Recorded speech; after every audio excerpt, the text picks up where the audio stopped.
What's up, everybody? Welcome to Podcast Now. I'm Alex, and in this video, we're going to talk about this day in the Johnny Depp trial. So this was Johnny's last day up there. Now, I believe he can and probably will go back up towards the end, although that's just what I've seen online. Obviously, that could be wrong, but we got the finale of him being up there. Now they're talking to a butler, someone who kind of ran his estate in Europe, I believe, back in 2014.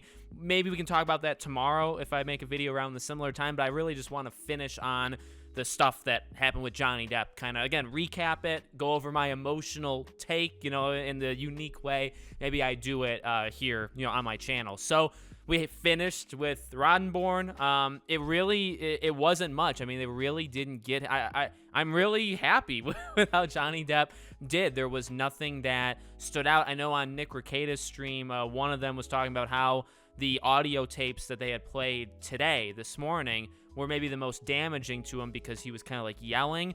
Even then, I don't necessarily agree with that sentiment. In my personal opinion, yes, he was yelling in similar ways that he did in the past days that they've showed audio, also in somewhat different ways, but I don't think it showed anything that we aren't familiar with at this point. Honestly, you could say like I'm giving him an excuse, but obviously we've heard his side of the story as well.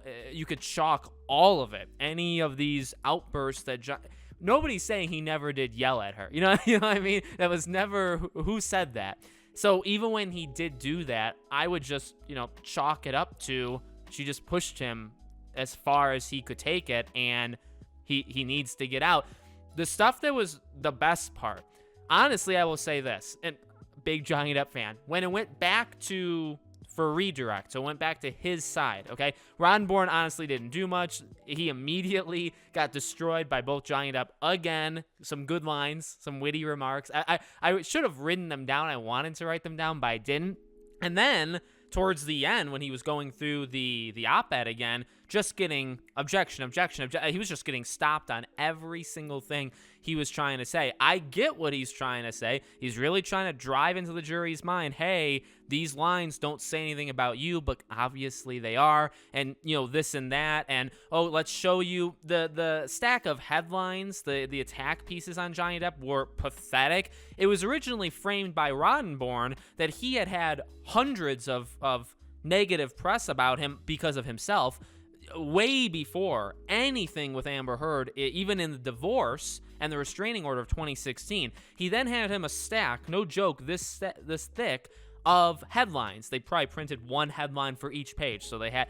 And Johnny Depp even kept throwing out there, these are hit pieces. These are, how do they know this? Who is this person? How would they know my life? Kept throwing them out there, which I thought was good. But what I found was funny is I think he had like kind of a Roddenborn. He had like a notepad where I think he wrote like dashes of ones he wanted to hit. I don't think he was going in order, and he also didn't read like 5,000 of them, but only one or two of the ones he said out loud were in 2014. I think one was 2014, maybe one was 2015. I know one for a fact was 2014, and the rest were all after she did the restraining order. So it's like, no, you screwed up, Roddenborn. You said, it didn't make sense. You could side with Johnny Depp and say these were attacks. These were people that were running with the divorce and the restraining order back in 2016.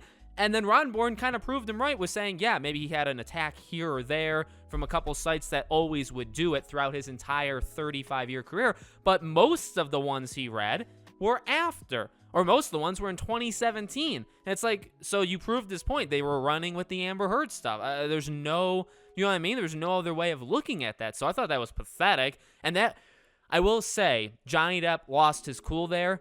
I don't think it's, inhuman. I don't fault him for that. If, even me, I'm just a YouTuber, right? 63,000 subscribers. If you read to me, if I was in the news, all of these headlines just bashing me, I'd get pretty upset. It's kind of normal. It's kind of human. So if you're Johnny and you just got handed a stack of all these hit pieces that are trying to attack you online, and then he's just kind of reading through these headlines, and they're not good. I felt bad. You could tell Johnny Depp felt that. you could tell in his kind of statements back, he was starting to get a little mad, which you gotta, keep your cool. And I thought he overall did really, really well, and he kept throwing in those lines, but you could tell that got him the most off of his game. I think out of all, 3 days, however long Ron Bourne talked to him, I think out of all of it, this was the most off. Even when he was crying with the self-harm, stuff that they made him listen to, which I like the little jab that Johnny Depp tried to get at Ron Bourne with that, by the way.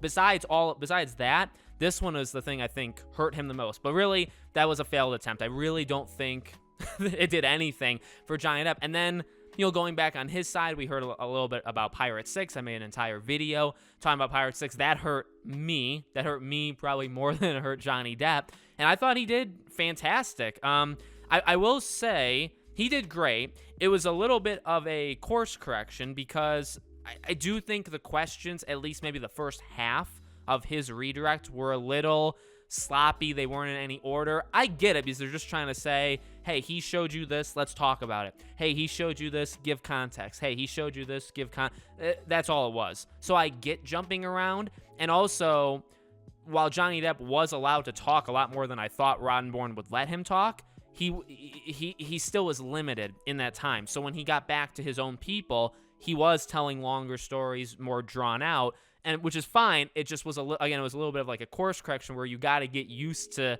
him talking like that again. Do you know what I mean? Where it just kind of felt like you have to get into it. So, but I thought after that, specifically the last half, especially when they started playing the audio recordings, we finally got the legendary audio recording of "Tell the world, Johnny. Tell the world, you, a man, domestic or abuse, all that stuff." We finally got that recording. That's pretty much what they ended it on, and that was like a mic drop. Honestly, it was a mic drop because that obviously is a damning message in terms of, tell the world, Johnny. They won't believe you. They won't believe. So, I'm a girl, you're not a girl, and so they're not going to believe you, but they will believe me. I mean, that's really what I think would put almost anybody over. That if they don't know what's going on in this court case and they hear that recording specifically, just that 20-second, and we got a little bit more in the beginning, that's all you need to really nail it. So that was perfect. But even the other recordings before, they played a couple long ones, like 2 minutes, 3 minutes long, like longer things. And they really specifically, like right at the end. So if you want like highlights or what's the most important, honestly, just watch the last maybe half hour. He's up there when they start playing the recordings. It's good because, again, they ended on a mic drop. But even before then, when he says that he always tried to get away, if you listen to Amber and you have any kind of belief in Amber, you would think that he's a liar, right? But at least he's a consistent liar then, because then you listen to the recordings and he's never done anything to suggest otherwise. And that was the point. In those 2-3 minute recordings, it doesn't make Amber seem like the worst person in the world, right? Trying to like get him to stay and stuff. Or some conversations where they're trying to work through it and she's saying like, well, instead of leaving, why don't you try to stay and we'll just try to not blow up. Like, it doesn't make her look horrible. But that's not the point. I think the idea is that's not the point.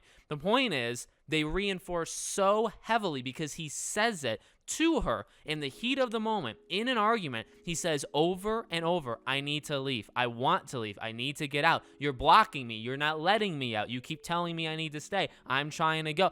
Over and over for minutes on end in these recordings. So again, I don't think anybody is on Amber's side, but say you believed her and you thought he's a liar when he says, I've never hit her. I always try to get away. And you say, well, maybe you've never always tried to get away. Well, nothing is like you have him also in recordings. Some of these recordings, I'm going to very much assume, in fact, well, he said so. Some of them, like, he didn't even know they were recording. So some of these he's being secretly freaking taped when he doesn't even know it. And again, heat of the moment. I know they're not screaming at each other in those clips, but you're still in it. Who knows? He could have, clocked her and it would be game over, right, if he did that. But he never did that. All you ever get, whether he knows he's being recorded or doesn't know he always is trying to leave. What kind of abuser tries to de-escalate, doesn't want to be there with the other person, and just says, I want to go?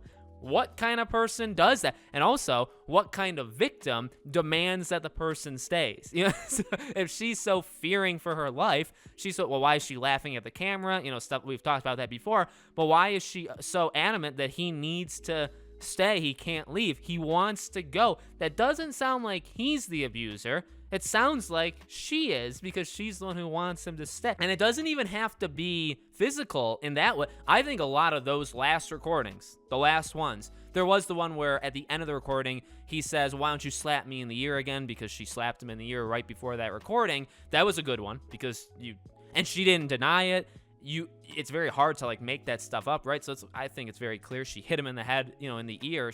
That's what he did. He said, like, she slapped him. Very hard to make that up, I guess, in the heat of the moment. But you have that, and so you showed, you know, the physical violence, but the rest of it, you could very easily, and I'm sure this is what Amber's team is going to do with other examples. If you don't even want to play into physical violence, which obviously is the most like headline-y thing, you could always go for like emotional abuse or like psychological, which it's very clear Johnny Depp has suffered from his whole life with his mom, and then a recreation of his mom in the form of Amber. Like, that's so, you had the physical thing, but you also, I think, had an emotional, psychological thing. Couch, like a dog. Couch, go to the couch. I said couch.